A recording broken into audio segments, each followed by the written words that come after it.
Each spoon holds 5 grams of tea powder. They make tea 3 times a day for 3 people using 3 spoons each time. ఇక్కడ ఇచ్చింది ఏంటంటే ఒక్కొక్క spoon 5 grams of tea పౌడర్ని hold చేయగలదు.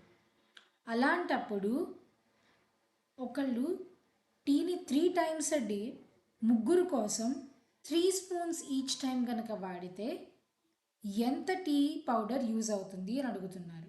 అది మీరు గ్రామ్స్లో రాయాలి. B, in summer they take tea 4 times a day. Tea powder per summer day is equal to, అదే గనక సమ్మర్ డేలో వాళ్ళు టీ 4 టైమ్స్ అ డే తీసుకుంటారు.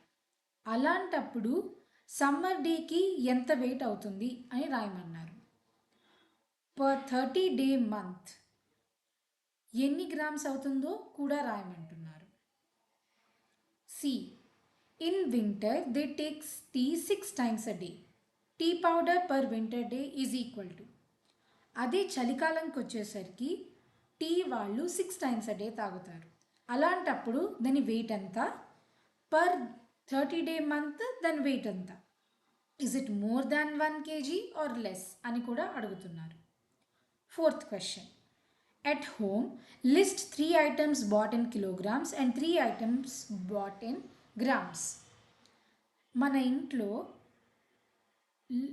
3 ఐటమ్స్ కిలోగ్రామ్స్లో తెచ్చేవి, 3 ఐటమ్స్ గ్రామ్స్లో తెచ్చేవి ఇక్కడ లిస్ట్ అవుట్ చేయమంటున్నారు.